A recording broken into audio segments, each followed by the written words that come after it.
Hey guys, Taylor here from Gadget Know How. Today I have an app review. It's called Perfect Browser. It is a web browser for the iPhone. It's third party. It will run you 99 cents in the App Store.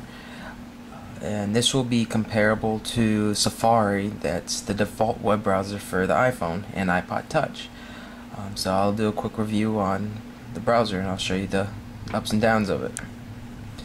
Okay, so this is the icon, and whenever you open up browser you get this neat interface right here. Guys, I have to say I've been using this for a few hours today and I like this way more than Safari itself. What this will do is this gives you actual tabs. So if I want to go and I can add as many tabs as I want to and be able to be able to view whatever I want. See, I can hide the tabs like that and bring up the URL so I can type in whatever. This is a pretty good web browser. See, it displays everything in a nice rich interface. I can go through all the tabs, unlimited desktop tabs as they call it. If I want to, in Safari where if you put your phone sideways it puts it in landscape. Well, sometimes people don't like that and they want it to be in portrait.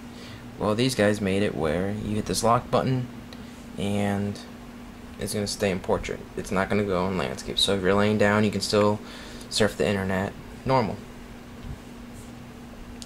Also, you can undo that. You put in full screen. What that will do is that'll take everything away. Just tap the bottom again.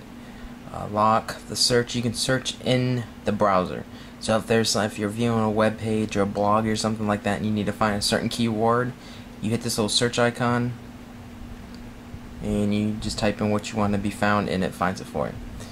Also, you hit this little page and you can either add it as a bookmark. You can open the page in Safari. So if you don't want the page rendered in Perfect Browser, you just hit open in Safari and it's going to open it in Safari. You can set the current page you're on as your home page. You can activate this cool little thing called Hyperscroll. I'll show you that right in a second. You can mail the page and it goes in your preferences. Alright, and this is the cool stuff. This web browser has a setting called web compression.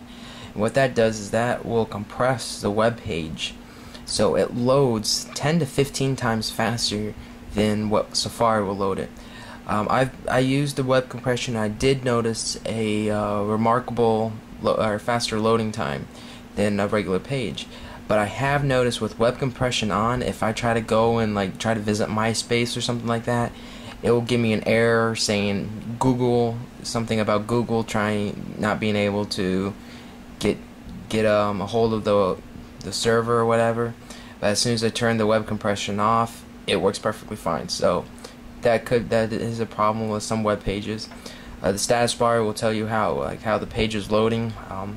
You can have it restore at the last session, so when you close the web browser, you open it back up, it has where you left off, enable history, clear cookies on exit, and Safari like rendering, and I can clear my cookies right there. So basically the same stuff. So I'll just do a little Google search for. I'll Google Google Maps. And automatically, as soon as I type it in, it finds it. Okay, so let me open it back. What Hyperscroll does is it gives you the ultimate scroll. So it's a lot easier to scroll than just normal scrolling. See? Sorry guys, I don't know if you can see that. I just run my hand up and down. So it's a lot easier. You just move this little red bar up and down. So it's a lot easier scrolling. Also, with this tabs, if you have Google loading in one tab, and you open up your new tab and you type in whatever you want, it's going to still load whatever's on the Google page while it's loading your new tab.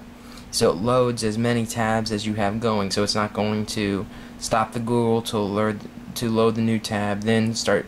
No, it's going to load all the tabs at once. This does render everything a lot nicer than Safari, I believe. It's a lot colorful, excuse me, and I like it a lot more than Safari. It's 99 cents in the App Store. It's, for me, I'm going to give it 10 out of 10 stars. It's a great web browser. I believe this is how Safari should have been for the iPhone. I like it a lot better, and this is going to now be my default web browser for my iPhone. So guys, I hope you like this review. If you have any questions or comments, please post them in the video and I will get back with you. And I hope you guys have a great day.